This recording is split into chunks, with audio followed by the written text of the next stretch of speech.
1시간씩 하기로 했어요.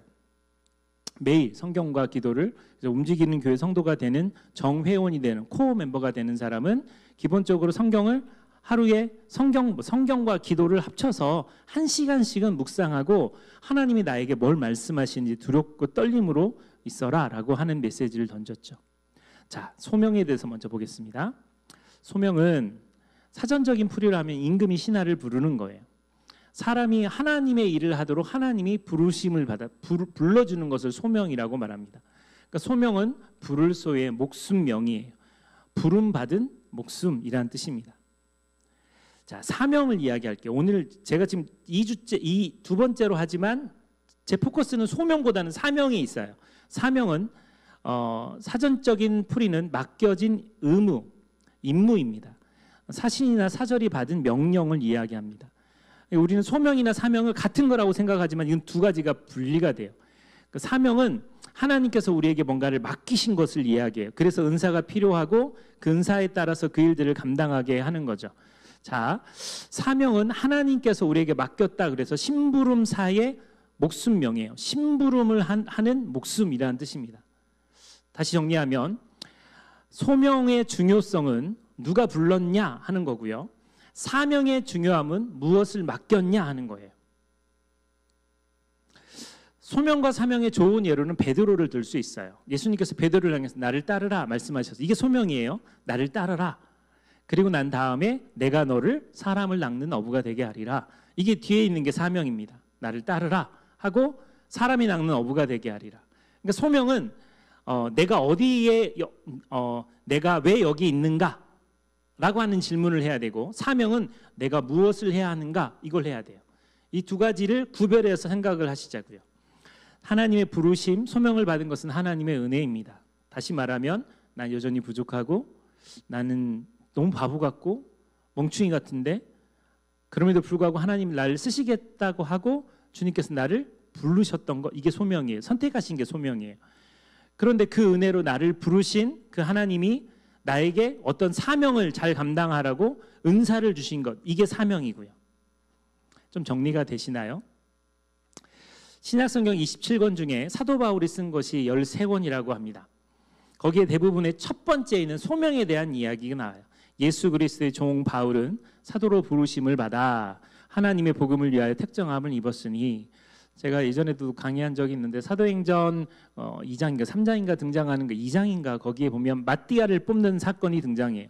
그때 거기에서 사도들이 규명했던 게 뭐냐면 예수님 시대에 같이 다녔던 사람 중에 라고 하는 것을 딱 정해놓습니다. 그렇기 때문에 사도가 되는 12번째 사도가 되는 사람 마띠아를 뽑을 때 예수님과 같이 공생애를 보냈던 그 사람이 기준으로 사도라고 이름을 정했기 때문에 나중에 다메섹에서 부름받은 사도 바울은 이 사도성에 대해서 늘 의심받고 사도성에 대해서 맨날 넌 사도 아니야라고, 넌 예수 믿는 사람을 죽였잖아라고, 뭐 이런 스데반 죽였잖아, 너 죽이려고 했잖아, 뭐 이런 얘기로 이 사람이 자기가 사도성에 대한 이야기를 매번 서신서를 쓸 때마다 고백합니다. 예수 그리스도의 종 바울은 사도로 부르심을 받아 하나님의 복음을 위하여 택정함을 입었으니, 거의 대부분 이런 거예요. 예수님의 종 바울은 사도로 부르심을 받았다, 이런 얘기를 합니다. 내가 부르심 받는 것은 내 뜻이 아니고 하나님께서 나를 부르셨다, 이 부르심 때문에 나는 이 일들을 감당한다라는 이야기를 하는 거죠. 그러니까 하나님께서 사도 바울을 부르셨을 때 어떻게 불렀냐면 내 이름을, 그리스도라는 내 이름을 이방인과 임금들과 이스라엘 자손들에게 전하기 위해 택정한 나의 그릇이다. 이게 또 그의 사명인 거예요. 주님이 나를 부르셨고 나의 사명은 이방인들과 임금들과 이스라엘 자손들에게 전하기 위한 것이다라는 이야기를 계속해서 반복해서 이 사도 바울이 하고 있어요. 그런 사도 바울이 이 소명과 사명을 다 마치는 인생의 마지막 시간을 보내는 사도행전 20장 이쯤에 그가 오늘 본문의 말씀을 고백합니다. 나의 달려갈 길과 주 예수께 받은 사명, 곧 하나님의 은혜의 복음을 증언하는 일을 마치려 하면은 나의 생명조차 조금도 귀한 것으로 여기지 아니한다. 우린 이 말씀을 암송하듯이 잘 알고 있어요. 근데 이 말씀이 앞뒤에 보면 굉장히 슬픈 이야기예요. 이 고백을 하고 난 다음에 그 자리에 있던 사람들은 펑펑 울었어요. 펑펑 울었어요. 14절 앞에 23절에 뭐가 나오냐면, 다만 내가 한 가지 아는 것은 어느 도시에서나 투옥과 고난이 나를 기다린다고 성령께서 말씀하신다. 이 이야기를 하고 난 다음에 내가 나의 달려갈 길과 주 예수께 받은, 그러니까 사도 바울이 무슨 얘기를 하냐면 내가 한 가지 아는 게 있는데 성령께서 이미 나에게 말씀하셨는데 나는 어떤 도시에 가서 투옥되고 고난이 나를 기다린다는 것을 성령께서 말씀하셨다. 이야기를 던지고 나의 달려갈 길과 주 예수께 이 이야기를 하고 있는 거예요. 그러니까 사도 바울은 이미 자기가 사명으로 그 길을 걸어갈 때에는 나 구속되고 또 나는 고난이 온다라는 것을 알고 있는 거죠. 그리고 24절 뒤에 나와 있는 이야기는 내가 지금까지 여러분 가운데 다니면서 하나님 나라 복음을 증거했다. 그런데 이제 여러분이 다시는 내 얼굴을 보지 못할 것이다 라는 이야기를 합니다. 이 자리가 눈물바다가 될 수밖에 없는 건 뭐냐면 저는 몇 개월 뒤에 다시 돌아와야 아이들을 보게 돼요. 그러니까 이거하고 비교할 수 없는 거죠. 군대 갔다가 돌아오는 이 정도가 아니라 내가 가면 나는 죽습니다. 어쩌면 나는 이걸로 여러분과의 이 땅에서의 마지막 얼굴을 보는 자리가 될 수 있어요 라고 하는 비장한 마음을 그들에게 고백하는 거예요. 바울이 고별 설교를 마친 후에 그들과 함께 무릎을 꿇고 기도합니다. 안 우는 사람이 없어요. 소리 내어서 펑펑 울면서 헤어지는 장면이에요. 바울은 그 삶을 살았던 거예요. 다메섹에서 부름을 받고 난 다음에 바울은 신실하게 그 사명으로 그 길을 걸어갑니다. 그게 죽음의 길이라 할지라도 그 끝이 죽음이라도 비극적인 끝이 온다 하더라도 사도 바울은 복음을 듣는 삶, 좋은 소식을 증거하는 삶을 실천하고 나아가는 거죠. 도전합니다. 여러분, 복음에 합당한 삶을 사시나요? 우리의 인생에서 소명은 확실한 것 같은데 사명은 제대로 가고 있나? 물음표예요. 목사인 저는 그럼에도 불구하고 설교를 하잖아요. 그러니까 뭔가 하는 것처럼 느껴져요. 이번 주만 해도 우리들 교회 설교했죠. 번개탄 TV 설교했죠. 나는 이 사명을 하는 거. 근데 만약에 그런 게 전혀 없이 일주일 내내 어디 설교 안 하고 그러잖아요. 그러면 나 사명대로 살고 있나? 이게 그냥 금세 찾아와요. 그런데다가 통장 잔고에 돈이 없으면 다시 마음이 가난해지기 시작해요. 근데 사명의 길을 걸어가고 있나? 이게 사실 우리들의 현 주소라고요. 뭔가 화려하게 일을 하고 있는 것 같고 인정받는 것 같으면 사명의 길을 가는 것 같은데 그러지 않으면 사명이 아닌 것처럼 느껴지는 거죠. 사도 바울 관점에서는 우리가 지금 사도 바울 대단한 사역자로 생각하지만 예수님의 사도들도 다 비난하고 손가락질하고 저 사람 이단 아니야? 저 사람 이상한 사람 아니야? 저러다가 뿌락지 아니야? 이렇게 비난을 받으면서 자기의 사도성을 늘 누차 강조하면서 이 길을 걸어가는 사도 바울 입장에서는 나 이렇게 가다가 구속되고 죽을지도 몰라라고 하는 생각에 젖어 있을 때 정말 이 사람이 걷고 있는 길이 맞는 길인가를 되새길 때마다 얼마나 많이 불안했겠어요. 얼마나 많이 불안했겠어요. 이 길이 맞나?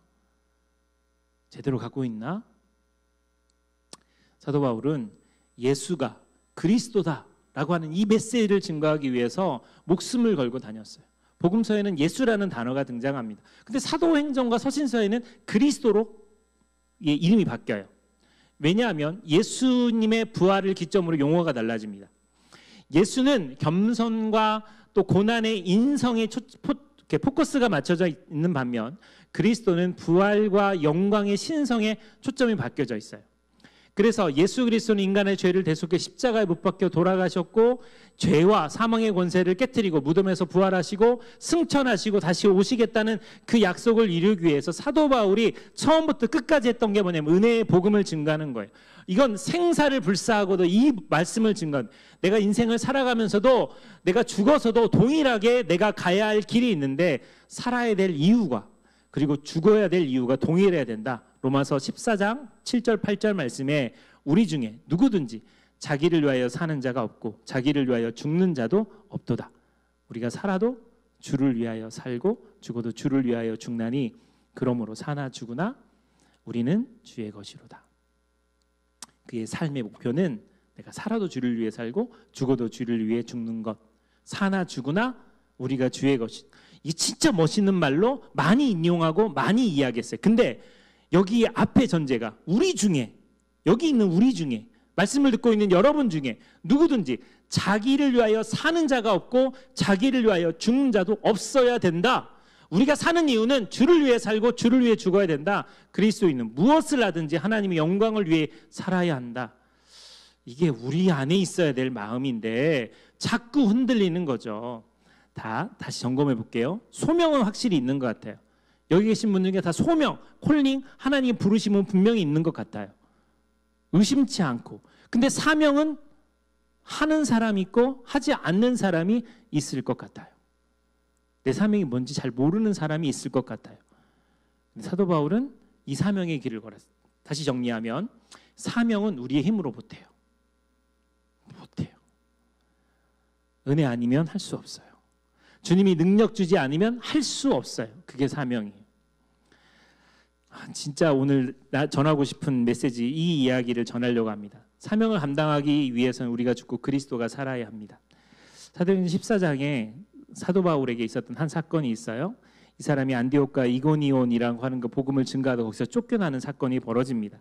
그리고 루스드라라고 하는 작은 시골 마을에 와서 이 말씀을 증거하고 그러는 과정에 이 안디옥과 이고니온에서 왔던 사람들이 거기 있는 사람들을 충동질하면서 사도 바울을 돌로 쳐 죽이는 사건이 등장합니다. 사도 바울이 돌에 맞아 죽어요. 스데반 정도의 사건이 아니라 아예 사도 바울을 죽이려고 작정한 사람들이 마을 사람 선동해가지고는 원래는 성 밖으로 끌고 가서 돌이 쳐야 되는데 그러지 않고 그냥 그들의 분노가 너무 극에 달하니까 현장에서 돌에 쳐서 죽습니다. 사도 바울이 죽어요. 그래서 착 죽습니다. 그리고는 성경에 보면 이 사도 바울의 시신을 성 밖으로 데리고 나가고 그의 제자들이 거기에 서서 이렇게 있는 장면이 등장합니다. 나중에 디모데 후서 3장 11절에 그 현장에 있었던 것을 고백하면서 이렇게 디모데에게 사도 바울이 이렇게 내가 과연 보고 알았거니와 주께서 이 모든 것 가운데서 나를 건지셨느니라. 이고니와 루스드라에서 벌어진 일들을 너 기억하지? 그때 주님이 나를 이렇게 세우셨어. 다시 설명하면 제자들이 죽은 시신이 된 이 사도 바울의 옆에 이렇게 있습니다. 거기에는 그냥 20절에 제자들이 둘러섰을 때 바울이 일어나 이렇게 되어 있어요. 제자들이 둘러서 있어요. 지금 돌에 맞아서 아주 이게 심각하게 우리 권혁 선생님이 한의원 하시는데 타박상 찰과상에 막 팔 부러지고 막 내장이 밖으로 나오고 막 눈도 튀어나오고 이런 환자가 주장남아 한의원 실려왔어요. 그러면 내가 침으로 고치겠어. 다 물러서시오. 이렇게 하실 것 같아요? 아니면 그 응급실에 보내셔야 될 것 같아요? 그렇죠? 응급실에 보내야 돼요. 이런 환자는. 이거는 지금 이걸 이 침으로 고칠 상황이 아니라 이거는 중환자실에 가야 될 상황인 거예요. 사도 바울이 상태가 죽이라고 던지는 그 돌을 맞았다면 아마 얼굴도 못 알아봤을 거예요. 있지만 이게 사도 바울입니다. 그러면 모를 정도로 아주 상태가 심각하게 거의 시체 수준 그렇게 있을 거예요. 근데 제자들이 둘러섰을 때 이 한마디 뒤에 나오는 말이 바울이 일어나 이렇게 되어 있어요. 여러분 이 사이에 어느 정도 시간이 흘렀는지는 몰라요. 성경이 기록하지 않아서 몰라요. 제자들이 사도 바울의 시신 같은 그 누워있는 형태 앞에서 모여있을 때 뭐 했을까? 몰라요. 잘 몰라요. 근데 저는요 그들이 애통하면서 기도했을 것 같아요. 기가 막혀하면서 기도했을 것 같아요. 제가 만약에 죽었다고 생각해봐요. 별로 감흥이 제가 만약에 죽었다고 생각해봐요. 제 장례식 여러분 오실 거죠? 아마 정읍에 살지도 모르고 익산에 살지도 모르지만 오실 거죠? 그럼 오면은 좀 울어줬으면 좋겠어요. 꺼이꺼이 울면서 막 어떻게 젊은 나이에 가셨냐고 뭐 그러실 거 아니겠어요? 사도 바울의 시신 앞에서 이 사람들 동일하게 그랬을 거라는 생각이 들어요. 근데 이들이 기도하지 않았을까요? 복음을 증거하다가 이렇게 돌에 맞은 사건 앞에서 이들이 할 수 있는 건 기도밖에 없지 않았을까요? 하나님 왜 이런 일들이 벌어졌어요? 라고 통곡하며 기도하지 않았을까요? 저는 그때 사도 바울이 일어났다고 믿어요. 부활의 역사가 이 현장에서 일어났다고 생각해요. 왜냐하면 바울이 그러고 난 다음에 자기를 돌로 쳤던 그 성으로 들어갑니다. 그래서 거기서 복음을 진 거예요. 사실은 그 성에 못 들어가요. 또 돌에 맞을 수도 있거든요. 자기를 돌을 쳤던 사람들이 그 성에 있지만 바울은 그 성에 들어갑니다. 이튿날 바나바와 함께 더베로 가서 21절 복음을 그 성에서 전하여 많은 사람들을 제자로 삼고 루스드라와 이고니온과 안디옥으로 돌아가서 제자들의 마음을 굳게 하여 그 믿음에 머물러 있으라 권하고, 또 우리가 하나님 나라에 들어가려면 많은 환난을 겪어야 할 것이니라 하고, 여러분 여기 안에 들어가는 이 이야기 중에 제가 하고 싶은 이야기는 사도 바울이 복음을 증거할 때 부활의 권세와 능력, 어쩌면 사도 바울이 그때 그 죽음 현장에서 3,000층을 볼 수 있고 예수 그리스도를 만날 수 있고 천국을 경험했을 수 있어요. 그러지 않으면 이 뒷 문장이 이해가 안 가는 겁니다. 더베라고 하는 것은 루스드라고 하는 곳에서 72km 정도 떨어지는 곳이에요. 거기에 KTX를 타고 갔거나 버스를 타고 간 상황이 아니라 72km를 돌에 맞고 죽었다가 살아난 사람이 그 길을 걸어가서 거기서 복음을 증거해요. 제자를 삼습니다. 그리고 거기에서 이고니온과 안디옥으로 돌아갑니다. 이거는요, 해석이 안 되는 부분이에요. 이걸 해석하려면 예수님의 부활 사건 외에는 해석할 수 없어요. 예수님이 십자가에서 죽으셨어요. 물과 피를 다 쏟으셨습니다. 그리고 엠마오의 제자들을 만나잖아요. 부활 사건 이후에 예수님이 그와 같은 능력이 나오는 것, 부활하지 않으면 감당할 수 없는 것. 그래서 바울이 일어나라고 하는 단어가 원문에는 부활을 상징하는 겁니다. 정리하겠습니다. 여러분, 진짜 중요한 이야기 중에 하나인데, 왜 우리는 이렇게 흔들릴까? 왜 우리는 이렇게 흔들릴까? 우리는 왜 이렇게 흔들릴까? 사도 바울이 돌에 맞았지만 주님이 일으켜 세우시고 난 다음에 자기를 돌을 쳤던 그 사람들을 향해서까지도 터벅터벅 들어가 그들에게 복음을 증거하는 이 모든 과정들을 볼 때 사명은 우리의 힘으로 할 수 있는 게 아니에요. 사명은 우리의 힘으로 할 수 있는 게 아니라 주님이 능력 주셔야지만 할 수 있다라는 사실입니다. 주님의 능력이 우리 안에 없으니까 사명대로 살기가 어려운 거죠. 주님의 능력이 우리 안에 없으니까 사명대로 사는 게 어려운 거예요. 분명히 소명까지도 흔들립니다. 나를 부르신 게 맞나? 의심하게 되고 방황하게 되고, 사실 이게 우리들의 모습, 우리들의 믿음의 현장인 것을 우리가 느끼게 되는 거죠.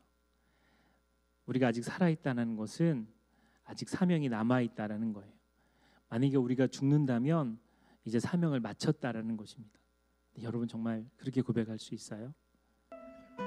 진짜 그렇게 고백할 수 있어요? 사도 바울 우리에게 이야기하는 이 말이 사실 울림이 돼요. 누구든지 자기를 위하여 사는 자가 없고 자기를 위하여 죽는 자도 없다. 우리가 살아도 주를 위해 살고 죽어도 주를 위해 죽나니 그러므로 사나 죽으나 우리가 주의 것이다. 근데 우리는 주님의 일을 하프타임 사역자처럼 합니다. 일단 내가 먹고 살아야 되니까 그것이 내 사명보다 더 앞에 가 있는 경우가 많아요. 그렇게 살다가 보니까 소명까지 흔들리는. 모세는 호렙산 떨기나무에서 소명을 받고 요단강 동편에서 사명을 마치고 느보산에서 죽었어요. 모세는 소명을 받은, 그리고 사명을 마치는 그 순간까지 주님이 자기에게 부탁하신 일들을 위해 살아갔습니다. 사도 바울은 다메섹에서 소명을 받고 로마의 감옥에서 사명을 마쳤습니다. 여러분 어디서 소명을 받으셨고 어떻게 하다가 사명을 마치실 계획이신가요? 우리의 남은 시간이 얼마 남지 않았어요. 정말 요즘 만나는 사람들마다 제가 참 많이 하는 이야기인데, 시간이 이렇게 빨리 지나간다. 내가 사역하면 얼마나 할 수 있을까? 70까지 사역한다고 그러면 20년 남았는데, 그럼 내가 어떻게 사역하는 게 맞나? 어떻게 사명을 감당하는 게 가장 효과적일까? 혹시 여러분이 사명을 감당하는데 쓸데없이 시간을 낭비하거나 소비하진 않습니까? 이 시간 한번 눈을 감고 같이 기도했으면 좋겠습니다.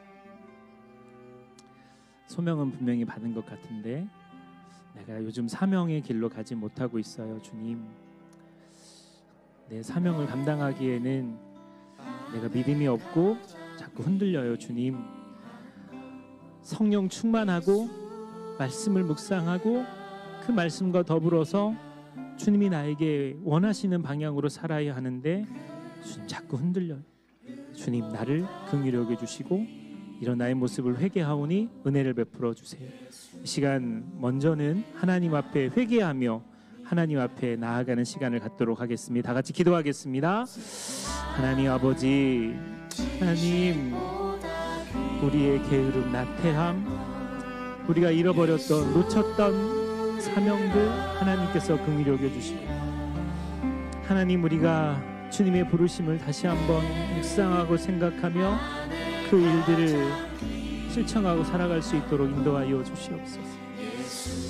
주님 아버지, 주께서도 오시고 인도하여 주셔서 나를 부르셨던 그 주님의 그 길을 따라가도록 인도하여 주시고 믿음으로 주님 앞에 나아갈 수 있도록 인도하여 주시옵소서. 하나님, 주께서 인도하여 주시고 주님만 바라보며 의지하며 나아갈 수 있도록 인도하여 주시고 아버지께서 역사하시고 인도하여 주시고 믿음으로 감당하도록 인도하여 주시옵소서.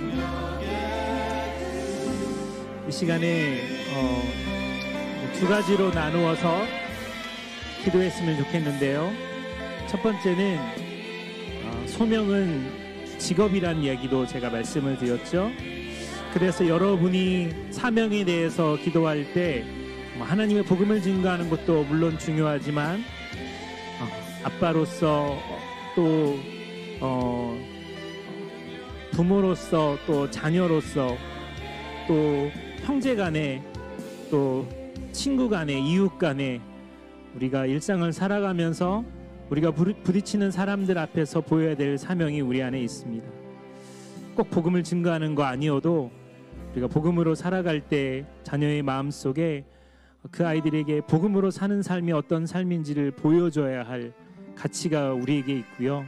내 아내와 내 남편에게 내가 복음으로 살아갈 때 그들에게 아름다운 하나님 나라의 모습을 보여야 될 텐데 그게 무너지고 분노하기도 하고 우리가 우리의 육신의 모습으로 인간적인 모습으로 무너질 때가 참 많음을 먼저 회개하고 나아갔으면 좋겠고요. 두 번째는 주님이 나에게 주셨던 어떤 사명이 있습니다. 그게 찬양이든 그게 선교든 북한 땅이든 그게 한국교회를 개혁하는 일이든 우리가 주님이 우리에게 주셨던 그 사명 가운데 은혜를 달라고 더 깊이 그것에 헌신하게 도와달라고 기도했으면 좋겠습니다. 사명의 두 가지를 생각하면서 이 시간 우리 합심해서 기도하며 나아가겠습니다. 하나님 아버지, 가까운 이들에게 또 사명자로서 본이 되게 도와주시고 사랑하게 도와주시고 그들에게 온전하게 드러내는 아름다운 믿음의 사람들이 되도록 인도하여 주시옵소서. 우리의 힘과 우리의 능력으로는 감당할 수 없사오니 성령 하나님도 오시고 인도하여 주셔서 가장 가까운 내 자녀 또 부모 또 내 아내 내 남편 하는 그 모든 관계에서 하나님 아름다운 선을 행할 수 있도록 인도하여 주시고 주님 나에게 주셨던 그 비전 나에게 주셨던 그 사명을 끝까지 감당하며 인내하며 그 일들을 감당하며 나아갈 수 있도록 우리 아버지 하나님도 오시고 인도하여 주옵소서. 믿음으로 주님 바라보며 의지하며 나아갈 수 있도록 인도하여 주시옵소서. 예수 그리스도의 이름의 권세와 능력으로 나아가도록 인도하여 주시고 주님 경외하고 신뢰함이 우리 안에 넘치며 주님께서 기뻐하시는 일들을 감당하며 나아갈 수 있도록 인도하여 주시옵소서. 하나님 아버지, 오늘 예배하며 우리들의 마음과 생각 가운데 주님을 바라봅니다. 부르심의 소명은 있는데 사명이 흔들려서 또 사명이 혼란스러워서 사명을 다하지 못해서 소명까지도 흔들리는 우리들의 모습을 봅니다.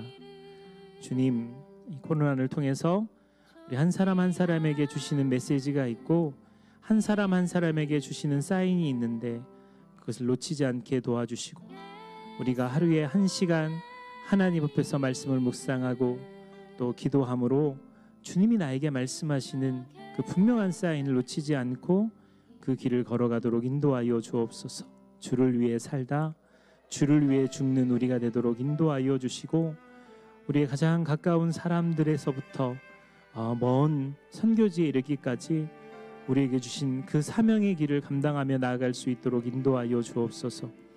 하나님, 움직이는 교회를 세워주시고 이 작은 교회를 통해서 하나님이 원하시는 그 일들을 우리 공동체가 함께 발견하며 그 일들을 감당하며 나아가기를 소망하오니 은혜를 베풀어 주시고 성령 하나님 인도하여 주셔서 믿음으로 승리하며 주님 앞에 나아가는 우리 모두가 되도록 인도하여 주시옵소서. 우리 모두 다 부족하지만 하나님, 바울이 경험했던 그 부활의 경험이 우리 안에 있게 도와주시고 죽었다 살아났던 그 부활이 그의 마음속에 담대함으로 있어서 자기를 향해 돌을 쳤던 그 사람들의 성으로도 들어가고, 자기를 미워하는 사람들, 자기를 향해 손가락질하는 사람들, 그들을 전혀 개념치 않고 주의 나라 복음을 위해서 달려가고 그 모든 길들을 마쳤노라고 고백하는 그런 아름다운 믿음의 고백이 우리에게 있기를, 또 우리도 그렇게 살다가 주님의 부르심을 받도록 주여 우리 한 사람 한 사람에게 은혜를 베풀어 주시고 능력을 더하여 주시옵소서. 주님 사랑합니다. 감사합니다. 예수님의 이름으로 간절히 기도하옵나이다. 아멘.